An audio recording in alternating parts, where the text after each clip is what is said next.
Sarah Chen stared at the empty farmhouse through her car windshield, her finger hovering over the complete eviction button on her tablet. This should have been simple. The Hoffmans were 3 years behind on their mortgage. Both were dead, no heirs had come forward, the property was bank-owned. Just another foreclosure in rural Montana, her 247th in 6 years as a recovery officer for Western Trust Bank. But the massive white dog sitting on the front porch made it anything but simple. The Great Pyrenees had been there for 8 months, according to the Neighbours. Through winter, through spring, through summer, and now into fall. 3 different families had tried to adopt him. All 3 had returned him within 48 hours, citing extreme aggression when they tried to remove him from the property. Animal control had been called 4 times.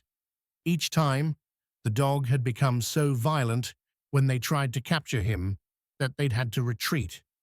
Yesterday, the county had given Sarah an ultimatum: complete the foreclosure and get the dog removed, or they'd send in law enforcement with tranquilizers and a kill order. The dog was now classified as a public safety hazard.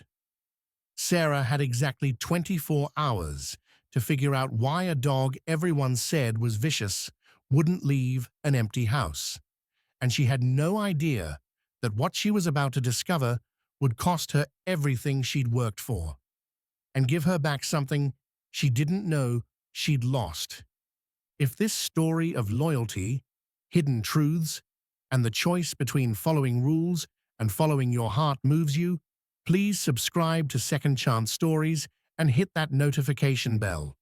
What happens next will challenge everything you think you know about abandoned dogs and empty houses. Let us know in the comments where you're watching from. Sarah Chen hadn't started her career wanting to take people's homes. 6 years ago, she'd been a social worker in Seattle, helping families navigate housing assistance and food security programs. She'd believed in the system, believed that if you worked hard enough, you could help people climb out of poverty and into stability. Then her younger brother Danny had gotten sick. Leukemia, the aggressive kind. He'd been 19, a sophomore at UW with dreams of becoming a teacher.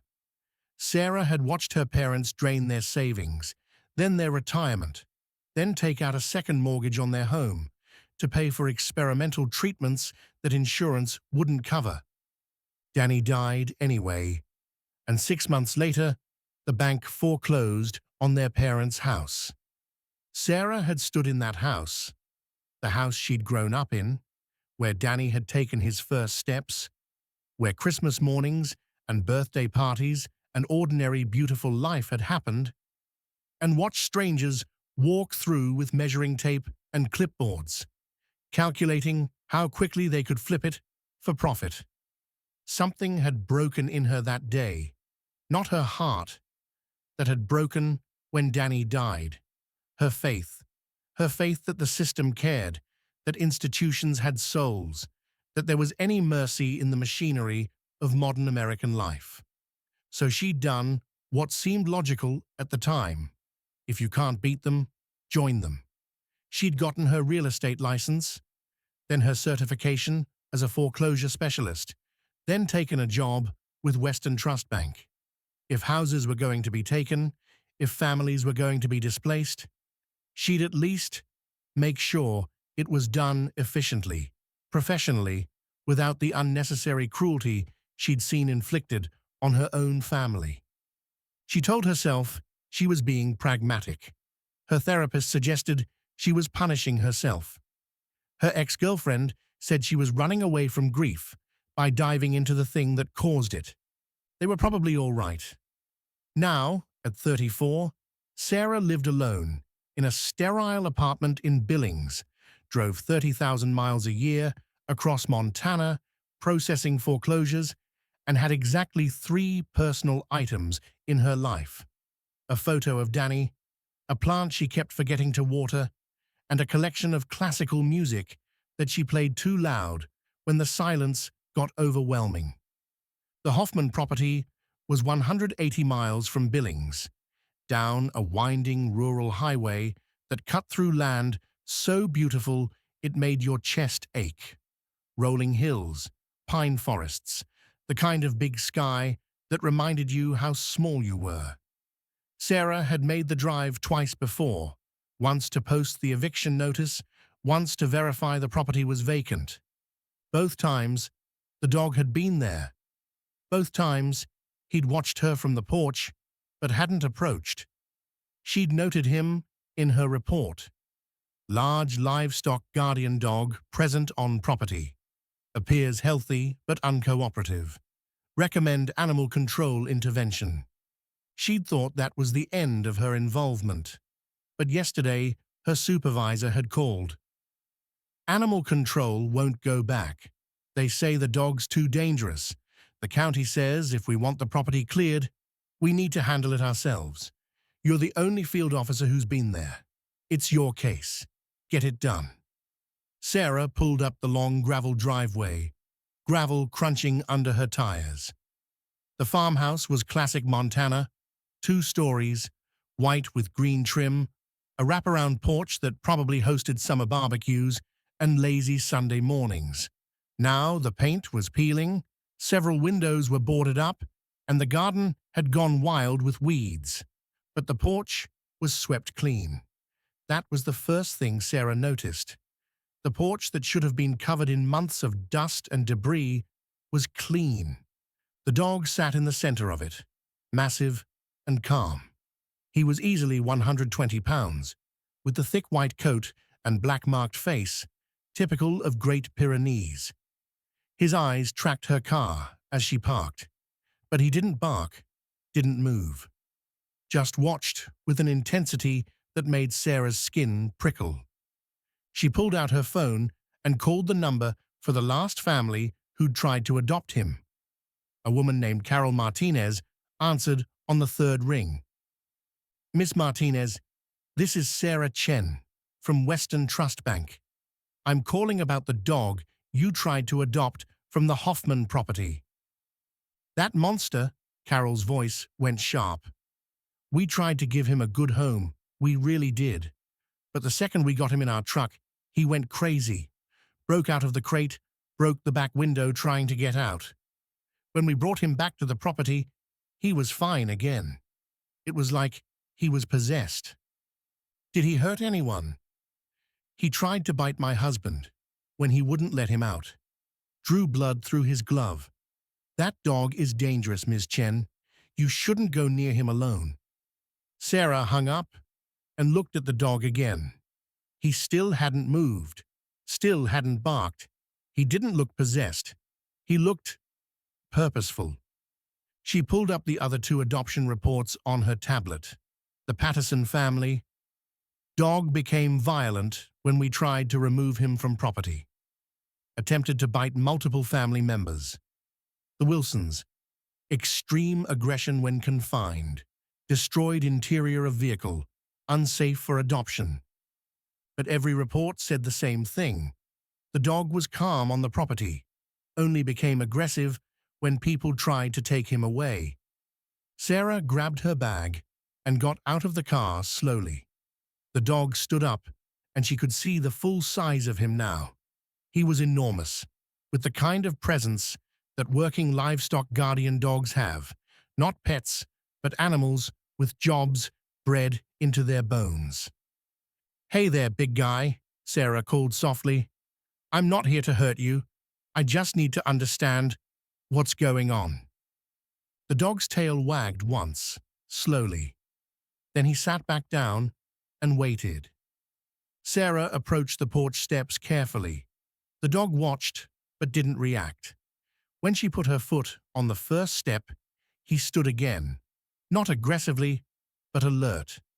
When she reached the top of the stairs, the dog moved to block the front door, not snarling, not showing teeth, just positioning his massive body between Sarah and the entrance to the house. You're guarding something, Sarah said aloud, aren't you? The dog's ears swiveled toward her, and she could swear There was recognition in his eyes. Sarah pulled out her tablet and accessed the property records. James and Patricia Hoffman, both deceased. James died of a heart attack 3 years ago. Patricia died 8 months ago in a house fire that destroyed the barn and several outbuildings. No children listed, no other relatives in the system. But the fire report had a detail Sarah had overlooked before. Resident reported hearing sounds from barn before fire fully suppressed. Possibility of trapped animal unable to confirm due to structural damage. Sarah looked at the dog. "Were you in that barn?" The dog's tail wagged again, harder this time. "Did Mrs. Hoffman save you?" The tail wagging intensified. Sarah felt a chill run through her. She pulled up the obituary for Patricia Hoffman. Patricia Ann Hoffman, 68, died tragically in a fire at her home on March 15th. She is survived by her dog, Bear, who she loved dearly. Patricia spent her life caring for others, including many years as a special education teacher. She will be deeply missed by all who knew her. Bear. The dog's name was Bear. "Okay, Bear," Sarah said softly. "I need to go inside the house. I promise I'm not going to hurt anything. I just need to see." Bear considered this for a long moment, then stepped aside, but he followed Sarah to the door, his body pressed against her leg like a guide. The house was clean inside, not just abandoned and dusty clean, but actually maintained. Floors swept, furniture intact, no signs of vandalism or weather damage. In the kitchen, Sarah found dog bowls, one for water, one for food. Both empty now, but they'd been used recently. There were muddy paw prints near the back door. Someone had been coming here, feeding Bear, recently. Sarah walked through the ground floor, Bear following at her heels. In the living room, she found photos on the mantel. James and Patricia, younger, smiling in front of the house. Patricia with a golden retriever. Patricia with a group of children, all wearing Special Olympics medals. And one photo that stopped Sarah cold. Patricia with a young man, maybe 30 years old, with the same gentle smile and red hair. He had his arm around her, and they were both holding a white puppy. Sarah picked up the photo. On the back, in careful handwriting, "Michael and Mom with Bear, 2019. Our new guardian." Michael. There had been a son. Sarah pulled out her tablet with shaking hands and searched property records, census data, obituaries. Nothing. No death record for Michael Hoffman. No mention of him in Patricia's obituary. It was like he didn't exist. But the photo was dated 2019, 4 years ago. Michael would be in his 30s now. "Bear," Sarah said, her heart starting to pound. "Where's Michael?" The dog's ears pricked forward, and he let out a soft whine. Then he walked to the back door and pawed at it. Sarah opened it, and Bear immediately started across the yard toward what looked like an old storm cellar, one of those underground structures with heavy metal doors set into a concrete entrance. The doors were chained shut, with a heavy padlock, but there was a newer detail that made Sarah's blood run cold. A small pipe had been installed in one of the door panels, presumably for ventilation. Someone was in there. Someone who needed air. "Oh my God," Sarah whispered. Bear sat down in front of the storm cellar doors and barked once, sharp and purposeful. Then he looked back at Sarah expectantly. Sarah approached the doors on shaking legs. "Michael," she called. "Michael Hoffman, are you in there?" Silence. Then faintly, movement. The scrape of something being dragged. "Michael, my name is Sarah Chen." I'm from the bank. I'm here to help. Can you hear me? More movement. Then a voice, muffled but clear. Bear? Sarah felt tears spring to her eyes. Yes, Bear's here.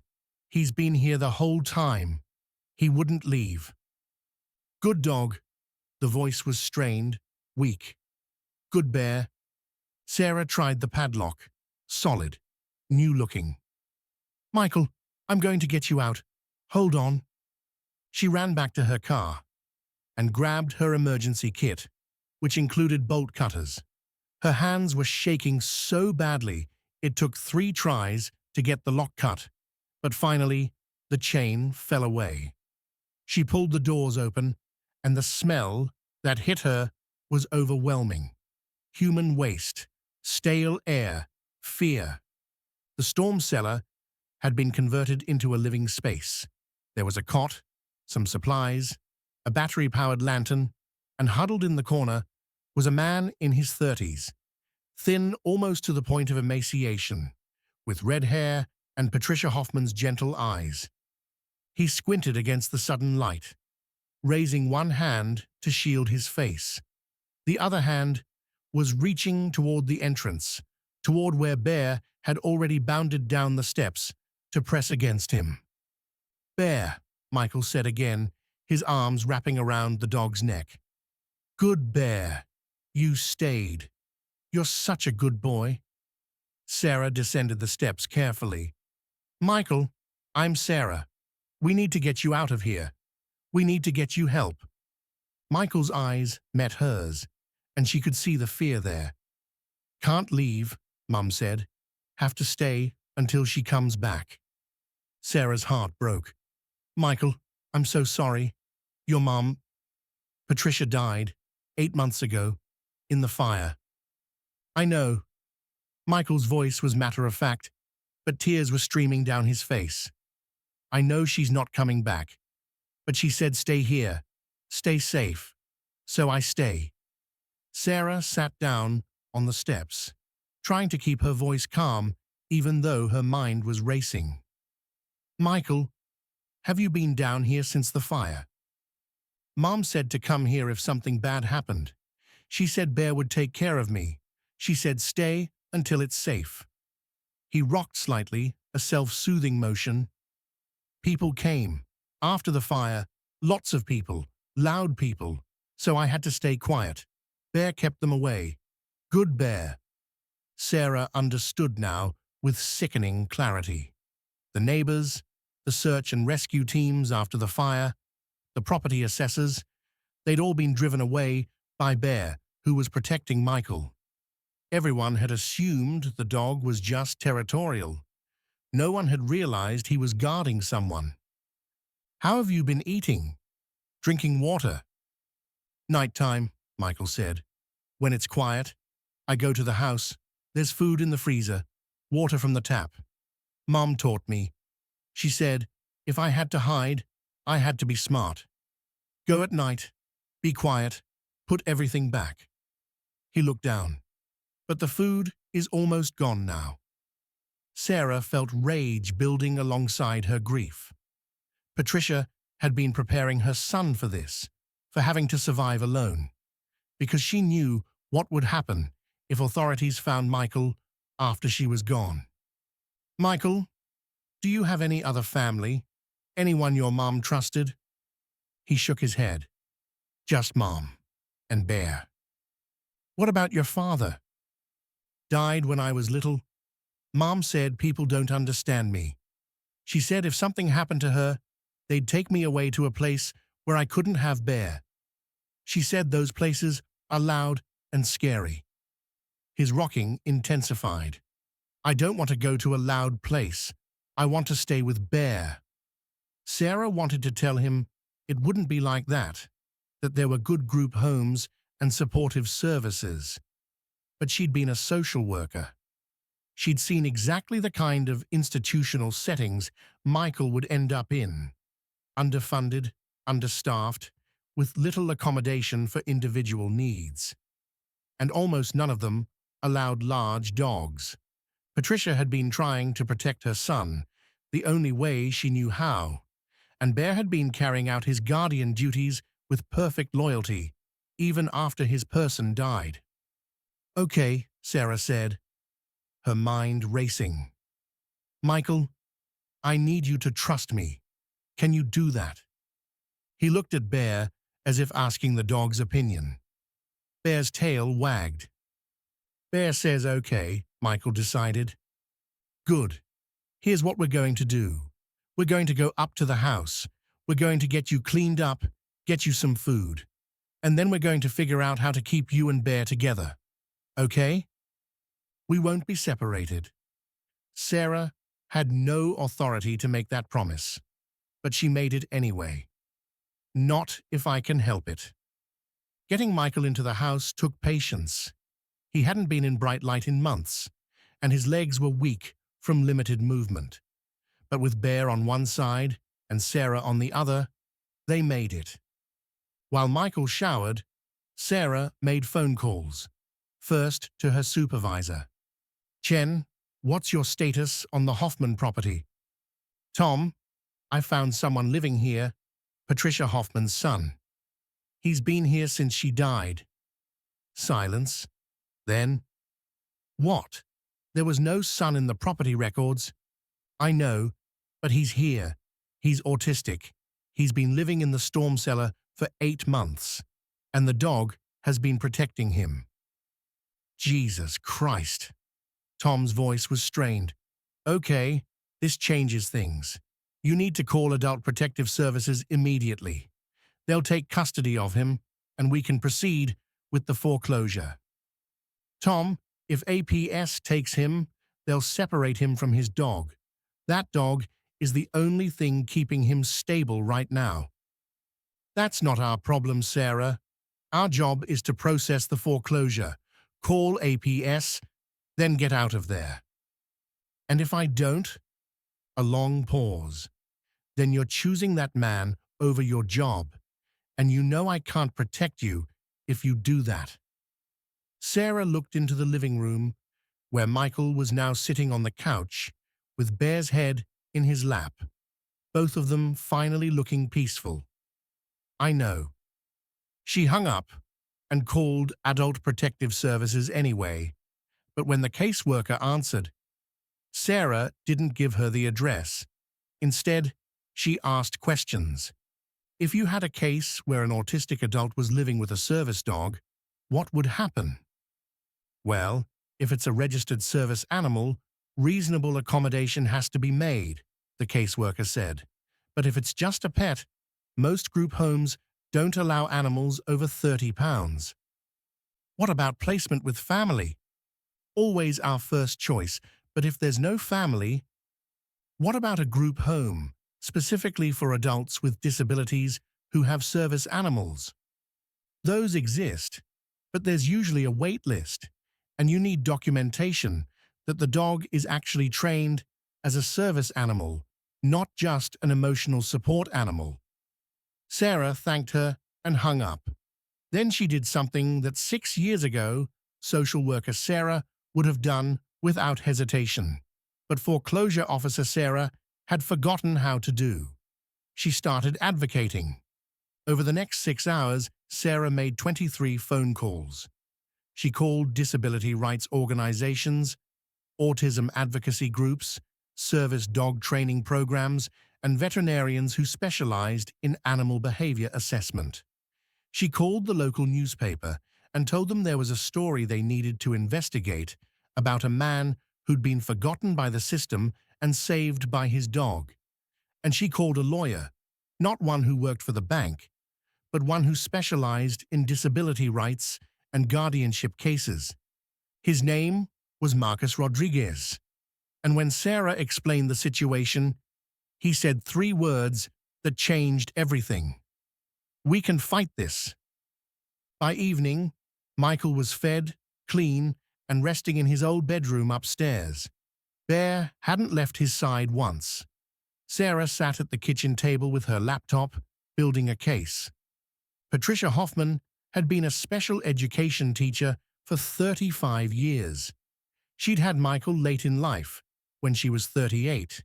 He'd been diagnosed with autism at age 3. Patricia had kept meticulous records, IEPs, therapy notes, medication schedules, everything. Sarah found them in a fireproof box in Patricia's bedroom. She also found Patricia's will, handwritten and notarized, dated 3 weeks before her death.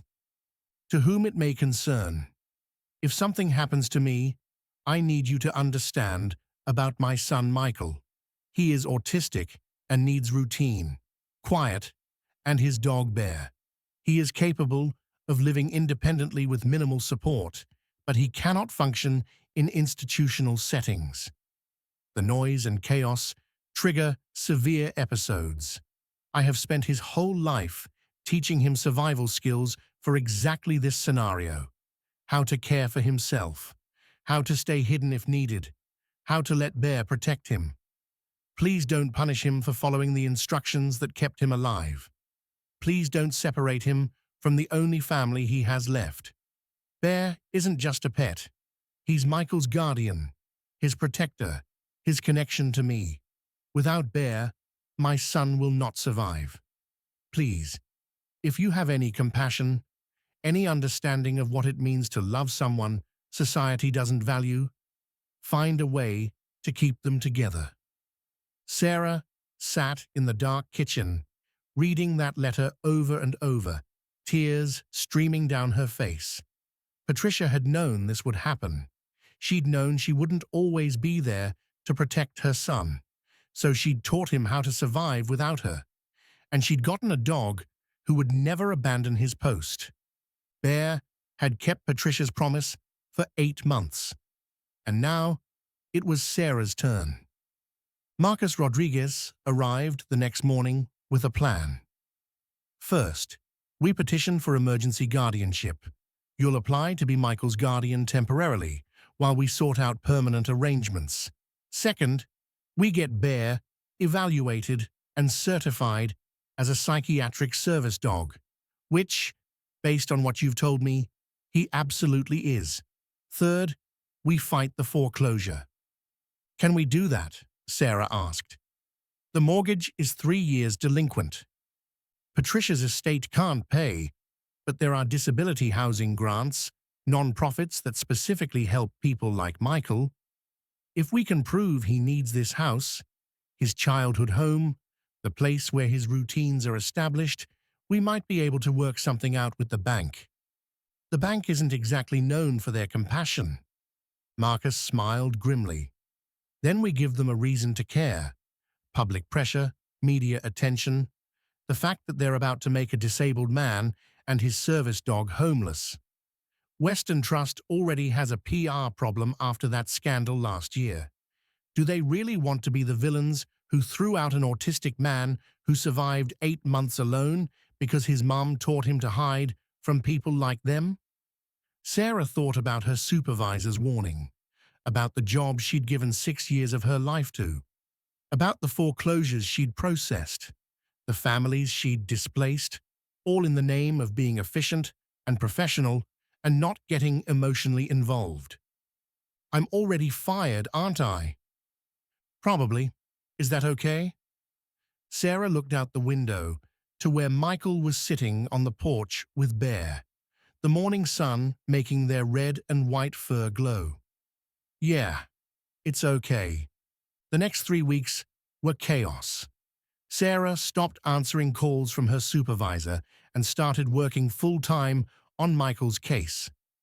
Marcus filed the emergency guardianship petition, arguing that Michael had been surviving independently with accommodations and that removing him from his home would cause significant harm. The county pushed back. A PS wanted Michael evaluated at a facility. The bank wanted the property cleared. Animal control still had an order to remove Bear as a dangerous animal. But Marcus had been right about public pressure. The local newspaper ran a front-page story. Autistic man survives 8 months in storm cellar while bank forecloses on childhood home. Heroic dog kept him alive. The story went viral. Within 48 hours, there were protests outside Western Trust's regional office. Disability rights groups got involved. A national news network sent a crew to interview Michael and Bear, and the donations started flooding in. A crowdfunding campaign raised $45,000 in the first week, enough to bring the mortgage current and cover legal fees. But the bank still wouldn't budge. Policy is policy, Tom told Sarah when she finally took his call. We can't make exceptions, even for sympathetic cases, and you need to return all company property and sign your termination paperwork. No, Sarah said. Excuse me? I said no. I'm not signing anything until you agree to let Michael keep his house. And if you try to force the foreclosure, I'll testify about every corner that gets cut, every family that gets screwed, every unethical practice I've witnessed in 6 years. I've been documenting everything, Tom. Everything. The silence on the other end of the line was deafening. You're blackmailing us? I'm advocating for my client. Isn't that what you do if someone was trying to take your home? 3 days later, Western Trust Bank issued a statement. After careful review of the Hoffman case, we have agreed to modify the loan terms to allow Michael Hoffman to remain in his family home. We are committed to working with families facing hardship and ensuring all parties are treated fairly. The translation?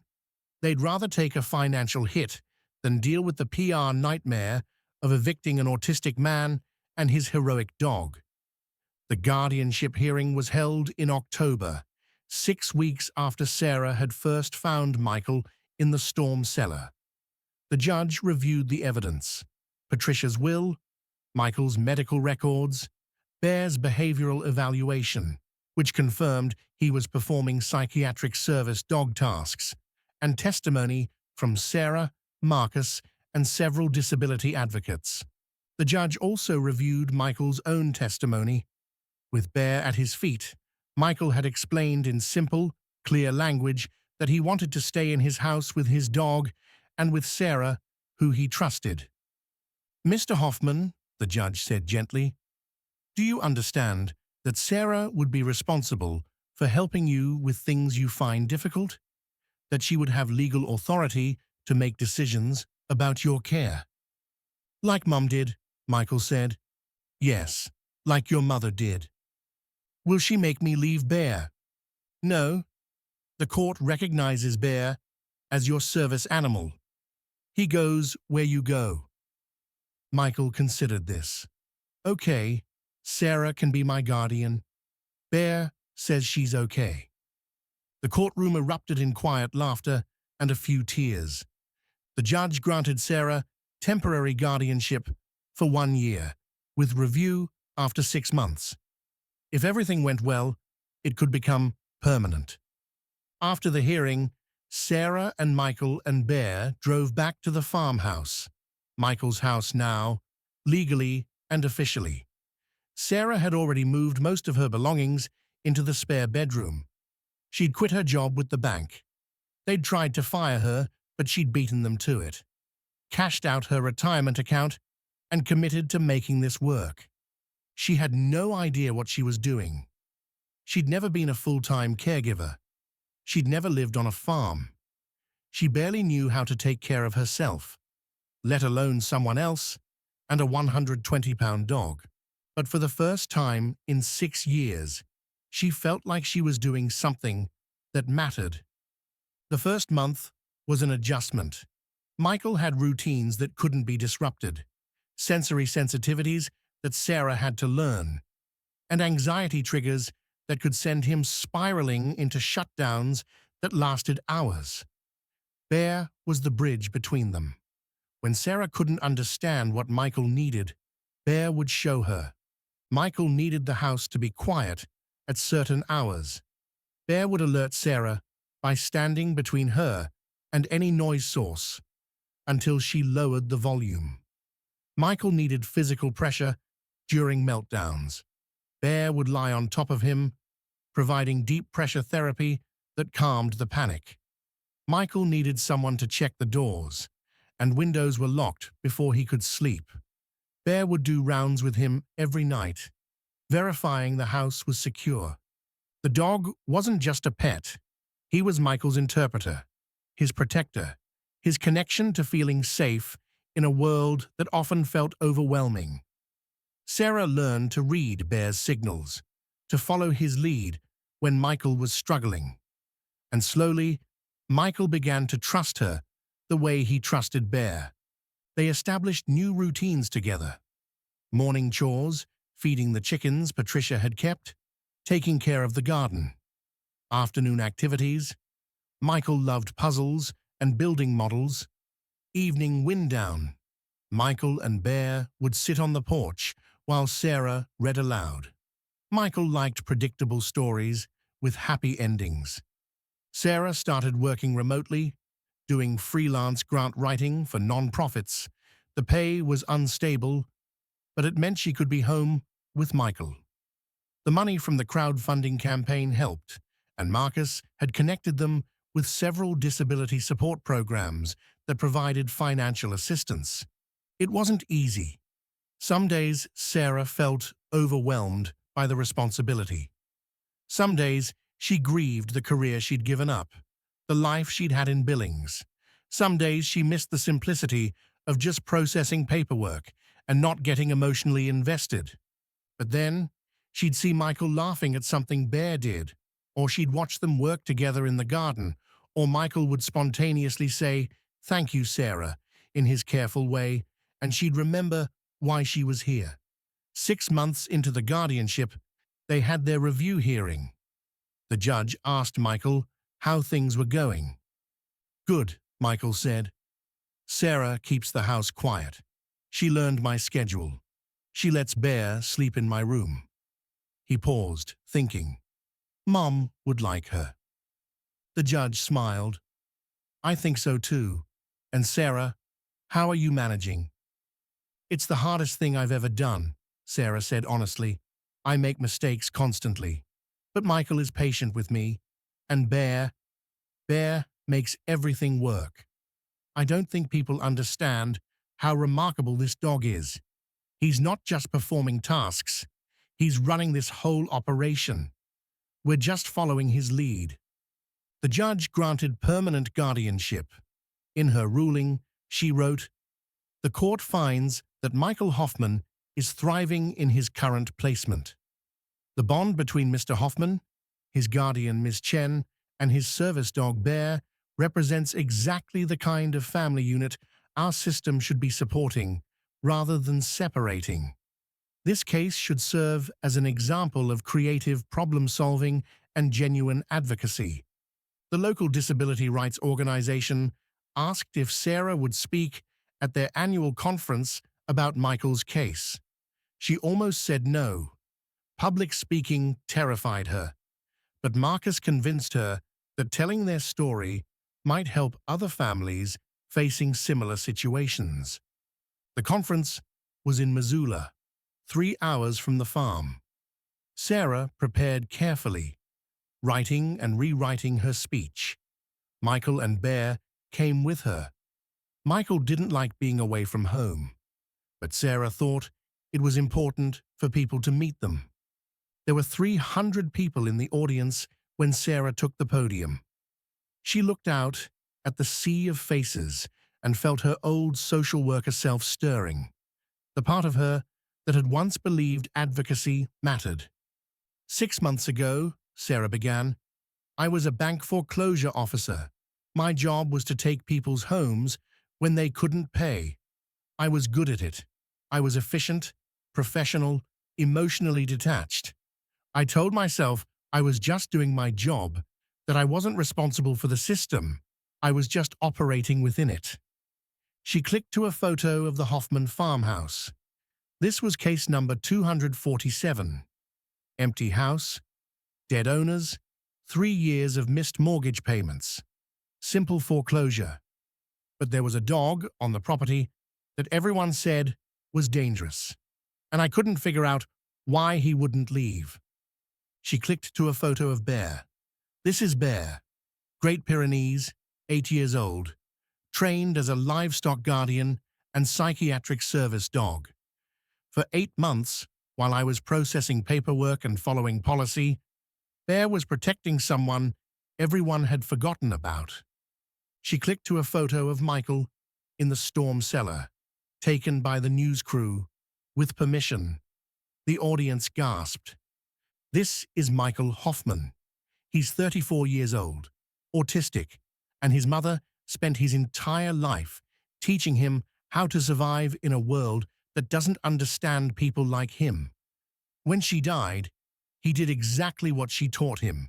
He hid, he stayed quiet, and he let his dog protect him from all the well-meaning people who would have torn his life apart, trying to help. Sarah's voice cracked. I almost did it. I almost completed that foreclosure. I almost called APS and let them take him away. I almost followed the rules and destroyed his life. The only reason I didn't is because I finally did what I should have been doing all along. I listened to what the dog was trying to tell me. She clicked to a photo of Michael and Bear on the porch, both looking peaceful. Bear knew what Michael needed. Bear knew that removing him from his home, separating them, forcing Michael into an institutional setting, it would have broken him. But nobody was listening to Bear because they'd decided he was aggressive rather than protective. They'd decided he was the problem rather than the solution. Sarah looked out at the audience. How many cases like this are we missing? How many people are we failing because we're following rules instead of listening to what we're being told? How many families are we separating because we don't have the imagination to find better solutions? She clicked to a photo of herself with Michael and Bear. I lost my job over this, my career, my income, my carefully structured life. All gone. And I've never been happier because for the first time in 6 years, I'm doing work that actually matters. I'm not processing cases, I'm supporting a person. I'm honoring what his mother spent her life building. And I'm learning to trust a dog who's smarter than most people I've worked with. The audience laughed, and Sarah smiled. Michael is thriving. He's gaining weight, sleeping through the night, expanding his comfort zone. He started going to town with me once a week. With Bear. Always with Bear. He's even talking about maybe taking an online class about gardening, which is his passion. She clicked to a final photo. Bear standing watch on the porch at sunset. This dog spent 8 months doing a job everyone said he was too aggressive to do. He kept Michael alive through winter, through spring, through 8 months of isolation and fear. He fought off well-meaning people who would have separated them. He never gave up on his mission. And when I finally listened to what he was trying to tell me, he showed me that sometimes the most important thing we can do is stop following the rules and start following our conscience. Sarah's voice was firm now. Michael's case exposed how badly our systems fail people with disabilities, how quickly we institutionalize rather than accommodate, how easily we separate families rather than supporting them. But it also showed that with creativity, advocacy, and a willingness to fight, we can do better. We can find solutions that keep people in their homes, with their animals, living lives that work for them rather than fitting them into boxes that work for us. She looked out at the audience. I'm not a hero in this story. Bear is. Bear did everything right, while the rest of us were doing everything wrong. My only contribution was that I finally stopped being so committed to following policy that I missed what was right in front of me, a dog trying to save his person and a person who deserved better than being forgotten. The standing ovation lasted 3 minutes. People were crying openly. After the speech, Sarah was swarmed by attendees, disability advocates, family members, social workers, all wanting to know more, to share their own stories, to figure out how to replicate what had worked for Michael. One woman grabbed Sarah's hand, tears streaming down her face. "My son is autistic. He's 28. He's in a group home that says he can't have his dog. We've been fighting for 2 years. Your story, it gives me hope that we can win." "You can," Sarah said. "Get a lawyer who specializes in disability rights. Document everything your son's dog does for him. Build a case, and don't give up." The woman hugged her, and Sarah felt something she hadn't felt in years. The sense that she was part of something bigger than herself, that her story mattered beyond just one case. That night in the hotel room, Michael sat on the floor with Bear, while Sarah answered emails. There were 43 new messages, people asking for advice, media wanting interviews, organizations wanting to partner. One was from a documentary filmmaker who wanted to tell their story. "Michael," Sarah said, "a lot of people want to talk to us about you and Bear, about what happened. Is that okay with you?" Michael thought for a long moment, his hand on Bear's head. "Will it help other people?" "I think so. I think it might help people understand that being different isn't being broken, and that sometimes the most important accommodations are the ones that let people stay with their families. Mom always said I should help people when I can, even though it's hard." He looked at Bear. "Bear helps me. Maybe I can help them." "You already are, buddy, just by being yourself." Over the next year, Michael and Bear became the face of a movement. The documentary premiered at Sundance and won the Audience Award.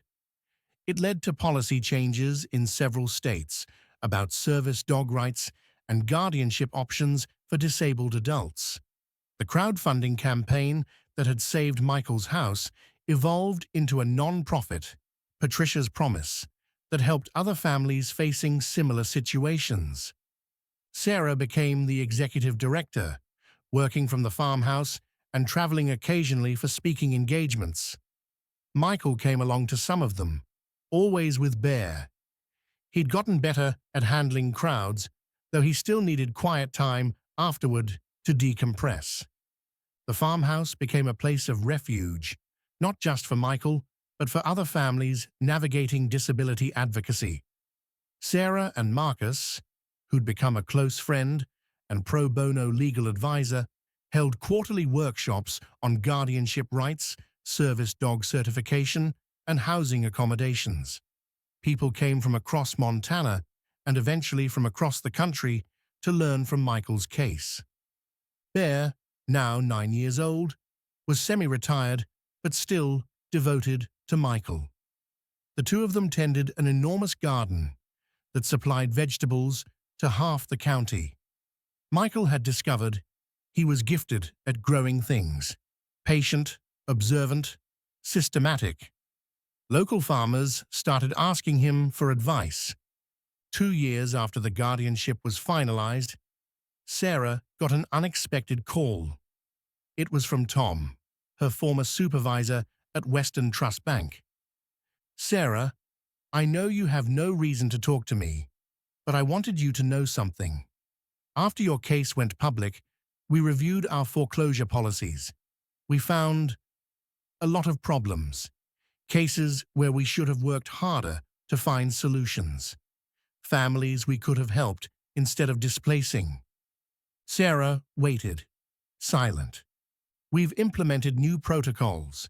Every foreclosure now requires an assessment of vulnerable household members, disabled adults, children, elderly. We've partnered with nonprofits to connect families with resources before we start the foreclosure process. And we've created a hardship fund to help people in situations like the Hoffmans." "That's good, Tom. It's because of you. Because you were willing to lose your job to do what was right. I wanted you to know that it mattered, that you changed more than just one case." After he hung up, Sarah sat on the porch where she'd first seen Bear, where this whole impossible journey had started. Michael was in the garden with Bear, both of them moving through the rows with practiced efficiency. Sarah thought about Danny, about how his death had broken her faith in systems and institutions, about how she'd spent 6 years running away from grief by diving into work that required no emotional investment, about how finding Michael had given her back something she'd lost, the belief that individual actions could challenge unjust systems. She thought about Patricia Hoffman, a mother so devoted that she'd spent years preparing her son to survive alone, if needed, about how that preparation had worked. Michael had survived, but also how heartbreaking it was that Patricia felt it was necessary. Mostly she thought about Bear, who'd spent 8 months doing exactly what he'd been trained to do, protect his person, no matter what. Who'd been labeled dangerous because people didn't understand that aggression and protection can look the same from the outside. Who'd waited patiently for someone to finally listen to what he was trying to say. Michael walked up to the porch, Bear at his side. "Sarah, are you sad?" "No, buddy. I'm grateful." "For what?" Sarah looked at this man who'd taught her about resilience, about the strength it takes to be different in a world that doesn't want to accommodate difference. At the dog who'd shown her that sometimes the most important information comes from those we're not trained to listen to. For you, for Bear, for getting a second chance to do the right thing. Michael smiled, his rare, beautiful smile that lit up his whole face. Mom would say you were supposed to find us. She believed in meant-to-be things. Maybe she was right. Bear says she was definitely right. Sarah laughed. "Oh, does he?" "Yes, Bear is very smart." Michael sat down on the porch steps, Bear immediately settling beside him. "Sarah, can I ask you something?" "Of course. Are you happy here, living with us?" Sarah had been asked this question by her therapist, by Marcus, by well-meaning friends who worried she'd given up too much. But Michael's version was simpler, more direct. Was she happy? "Yes," Sarah said, and realized she meant it completely. "I'm happier than I've been in a very long time." "Good, because you're family now. You and me and Bear. We're a family." Sarah felt tears prick her eyes. "Yeah, we are." They sat together on the porch as the sun set, painting the Montana sky in shades of gold and pink. In the distance, the mountains stood eternal. In the garden, vegetables grew in neat rows. In the farmhouse, a life was being lived that everyone had said was impossible.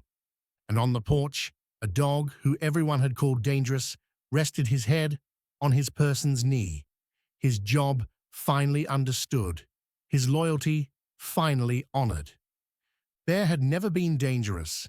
He'd been exactly what Patricia had trained him to be, a guardian, a protector, a bridge between a vulnerable person and a world that didn't always understand him. Sarah had learned to listen to what Bear was trying to tell her, and in doing so, she'd found her way back to the person she'd been before grief and cynicism had made her forget that sometimes the most important thing you can do is refuse to follow unjust rules. Sometimes the greatest act of courage is choosing compassion over policy, love over efficiency, and listening to a dog who won't leave his post. If this story touched your heart, we have so many more waiting for you. Stories of dogs who never gave up, of people who found the courage to fight broken systems, of families that don't fit traditional molds, but a family nonetheless. Subscribe to Second Chance Stories and hit that notification bell so you never miss these powerful reminders that loyalty comes in many forms, that families are built not just by blood, but by choice, and that sometimes the ones we call dangerous are really just protecting something precious that we haven't learned to see. Share this with someone who needs to hear that it's never too late to choose differently, that speaking up for those who can't speak for themselves is always worth it, and that some dogs understand what it means to be family better than most humans ever will. Drop a comment telling us about a time you or someone you know had to fight the system to protect someone or something you loved. We want to hear your stories of courage and advocacy, because every person deserves to be understood. Every dog deserves to have their loyalty honored, and every story of choosing what's right over what's easy deserves to be told. Thanks for watching. And remember, sometimes the most dangerous thing we can do is stop listening to those who are trying to tell us something important. All it takes is one person willing to ask, "What is this dog trying to tell me?" That question changed everything for Michael, for Bear, and for Sarah. Maybe it can change everything for you too.